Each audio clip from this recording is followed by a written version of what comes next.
মন করেন নাই, আপনারা সব ভ্যাডম হয়ে গেছে। সেনাবাহিনী থাকতো আরো অনেক লোক মারা যেত। যে একটা লোক বেঁচে থাকে সেনাবাহিনী এই সিদ্ধান্তের জন্য, তাকে সাবাসী ধন্যবাদ দেওয়া উচিত। আপনার অকৃতজ্ঞ জাতি।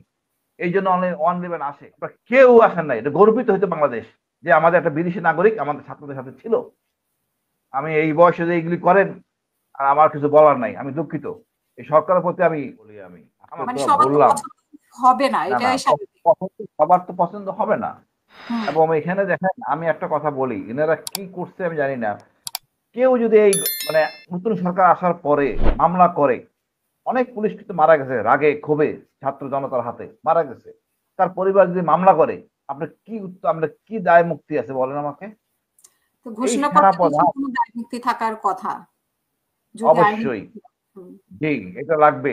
শুধু তাই না, এই সেনাপ্রধান যে কথা শুনে নাই, ওনাকে যদি ফাঁসিতে চড়ানো হয়, শেখ হাসিনা যে আইন করছে, তার দায় মুক্তি কোথায়? কেন 111 হবে না? আপনারা তো এই রাজনীতিবিদরাই সুশ্রী দিচ্ছেন 111 করার। অথর্ব, এই মানে আমি সরকার বলবো, আমি আইন কারণে কোনো বাংলা বিধান নাই, কেন 111 হয়েছে? কেন এরশাদ ক্ষমতা নিছে? তাদের বাঁচার জন্য। যে রাজনীতিবিদরা ক্ষমতা নিয়ে নিজেদের রাজনীতি করছেন, সেম টু জিয়া। 111টা কি হয়েছে? ক্ষমতা নেন নাকি একটা ফখরুদ্দিন সরকার বানাইছে, তারপরে পছন্দ মন্দ আলোচনা করে হাসিনাকে ক্ষমতায় আনা হয়েছে। এখন দেখেন, আপনি তো এই সরকারকে, এই সেনাবাহিনীর কোনো সাপোর্ট দেন নাই। তাহলে ওয়াকর তো ভুল করছে। উচিত উচিত ছিল ক্ষমতা নেওয়ার, সেটাই ঠিক ছিল। আপনার অকৃতজ্ঞ জাতি, আমি অকৃতজ্ঞ সরকার বলবো। আপনি তাকে কোথাও আনেন নাই। আপনি তো ঐক্যমত করলেন, কেন সেনাবাহিনীকে রাখেন নাই? সব কি আমাদের এই রাজনীতিবিদরা বুঝেন? আপনারা তো অন করেন নাই এই সেনাবাহিনীকে। আমরা তো বহু আগে মাঠে ছিলাম। 2 তারিখতে আমাদের, আমরা পরিবার অফিসিয়ালি ঘোষণা করে, সেনাবাহিনীও করে, আমরা আমরা যারা রিটায়ার্ড তারা ঘোষণা করি মিরপুর ডিএইচএস কর্নেল হক সাথে, স্যারের সাথে। আপনারা আমাদের অন করেন নাই। আপনারা সব ভ্যাডম হয়ে গেছে। সেনাবাহিনী থাকতো আরো অনেক লোক মারা যেত। যে একটা লোক বেঁচে থাকে সেনাবাহিনী এই সিদ্ধান্তের জন্য, তাকে সাবাসী ধন্যবাদ দেওয়া উচিত। আপনার অকৃতজ্ঞ জাতি। এই জন্য ওয়ান ইলেভেন আসে। আজকে আজকে কথা করা উচিত না। অনভিজ্ঞ লোকদের জন্য আজকে দুর্দশা। আপনি তো ছুটি হইতেন, ছোট হইতেন না, আর গর্বিত হইতেন। আর আপনি যেটা বললেন আপা, আমি যেটা ভয় করি, ভবিষ্যতে কেউ মামলা করে যদি, কেউ রেহাই পাবেন না, ডক্টর ইউনূসও রেহাই পাবেন না। অনেক পুলিশ কিন্তু মারা গেছে ক্ষোভে। কেউ মামলা, রবি ভাই জ্ঞানী মানুষ, কেউ মানে মানে বাঁচার কোনো উপায় নাই। গভর্নমেন্ট চেঞ্জ হলেই আপনাকে মামলা করবে, কি করে উত্তর দিবেন আপনি? ডক্টর ইউনূসও দায়বদ্ধ হবে। আপনাদের রক্ষা কবচ রাখেন নাই, নিরাপত্তা রক্ষা কবচ।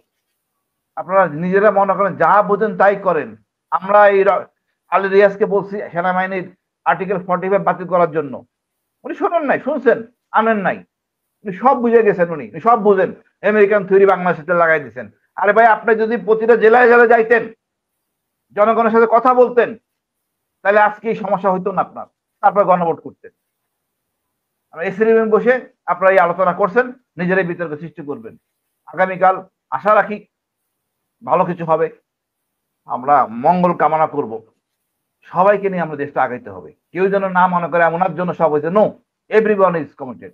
বেসরকারি, সরকারি ইউনিভার্সিটি ছাত্ররা ভালোভাবে জড়িত ছিল। একটা বিদেশি রেজিস্ট্রার মিস্টার ডেভ ব্র্যাকেট ছাত্রদের সাথে রাস্তায় ছিল, একটা লোকও কথা বলে নাই। আমি হাসনাতকে বলছিলাম, এনেকে ডেকে চা খাওয়াইও, কৃতজ্ঞতা প্রকাশ করো। You are with the student. আপনার এত বড় হ্যাডম আপনাদের, মানে সব কিছু তো এখন এই বয়সে নিয়ে নিলে কিছু বলার নাই। দেব রাস্তা দাঁড়িয়ে ছাত্রের সাথে তারাই ছিল। আপনার কেউ আসেন নাই। এটা গর্বিত হইতো বাংলাদেশ যে আমাদের একটা বিদেশি নাগরিক আমাদের ছাত্রদের সাথে ছিল। আমি এই বয়সে যে এইগুলি করেন, আর আমার কিছু বলার নাই, আমি দুঃখিত। এই সরকারের প্রতি আমি, আমার হতাশা। ধন্যবাদ আপা।